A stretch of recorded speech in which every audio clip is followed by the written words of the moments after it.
Don't shit, don't shit, don't shit. Okay. So what's up? We're in a forest. This is my forest. We're gonna talk about drugs today. I don't condone the use of drugs though, so seriously, don't just go out and start lining coke, because that's not what we're talking about today.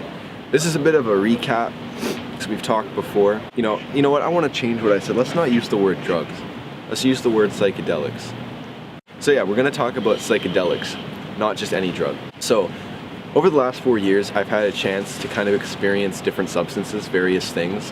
To list some of them, one that everyone's probably tried, give or take at some point, MDMA. Less common, psilocybin mushrooms, LSD, dimethyltryptamine, otherwise just known as DMT.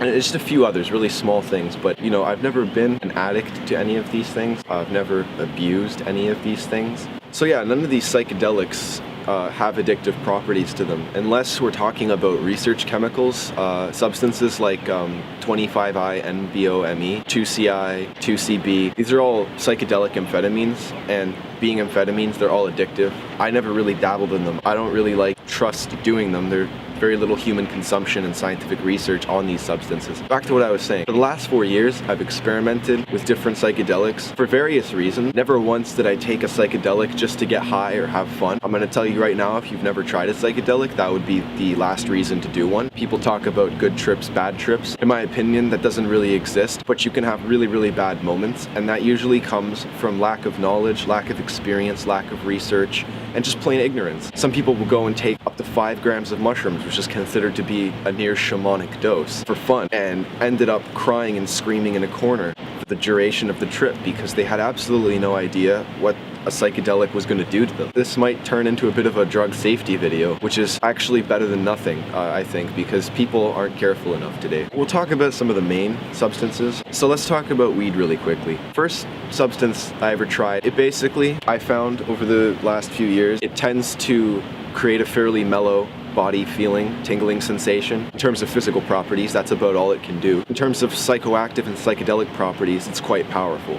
If smoked in high enough doses, people can have just as large of a life-changing experience on marijuana as they could on a tab of LSD. And a lot of people will argue that. But again, it depends on your subjective self, and it depends on multiple factors. It's a personal thing. So on the whole, for me, let's just talk about what I've experienced. I've had very mixed results from marijuana. I've had experiences where I've completely freaked out, as like if I took several grams of shrooms, and I've had experiences where I came to a conclusion that changed my life. I've also had neutral experiences. Marijuana has a lot of mixed opinions from different people. Some of them biased, some of them half true, some of them not true, and some of them completely true. So one thing I'll say is, on the whole, yes, it's safe. Like most psychedelics, they do not cause brain damage.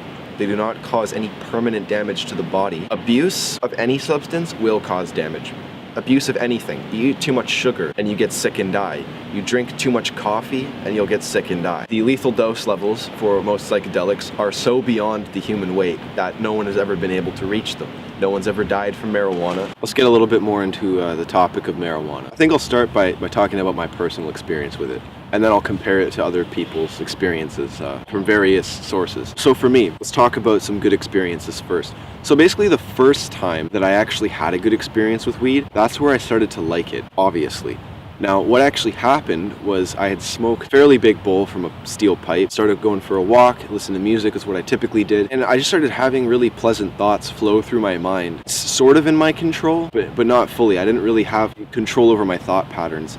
If I did, it was an altered state of mind, so I wasn't really able to completely think on my own free will. Random thoughts and erratic, imaginative events or scenarios would play out in my head. This didn't affect my ability to behave normally in society or anything. It's more of an internal experience, but typically I did this alone, so it didn't really matter anyways. But I started to think about the world and how it works, and how a typical life should go. Go to school, you finish, you get a job, get paid, get a house, get a mortgage, a dog, a wife, car, retire, live in your dream home, live till 85, die of a heart attack. And I started to think about the concept of that, and I thought it's so absolute. I started to see the world as a very angry and sad place, and it needed more love, and it needed more compassion, it needed more connection between human beings. There's too much division. This is an overstatement, and it's been stated so many times in other topics, but things like racism are really, really stupid. See, one of the things I came to realize through smoking marijuana, I started to think about the concept of a blind person. They're born and they can't see anything. So they aren't able to tell pigment color in people's skin or appearance. So they have no judgment. They base their relationships with people entirely on emotions and interaction with the person. Is it positive or is it negative? If it's negative, that's not a person they need to be around. And if it's positive, they make a friend. So I started to think about that, and never once do they sit there and go, fuck that dude, he's black and I'm not going to chill with him, because every black person is violent and kills people, right? And things like that. Every single Mexican is this and that, and they're cockroaches and they fucking do this, and that's bullshit. Right? I mean, every single race, for example, has its stereotype. Everything in the world has its culture and stereotype. And some stereotypes stem from something that was originally true in some way, but it was just bent way out of proportion. I started thinking about just lots of things like that. It was life-changing in a sense. Like, now, I don't think so ignorantly anymore. I'm a little more open. I don't really judge someone's appearance. I think we all do a little bit internally, but I don't submit to it. I don't sit there and solely base everything I see on a first glance. Thoughts like this often appear on many psychedelic substances. A lot of people argue, I'll just throw this in, that marijuana is not a psychedelic. It's a psychoactive substance, so it antagonizes THC receptors in your brain and your lower stomach, right next to your dopamine receptors. It stimulates your mind. It affects no other part of your body physically. Any physical sensation felt on it is mental, but it's just so powerful, and the state that you're in, it feels physical.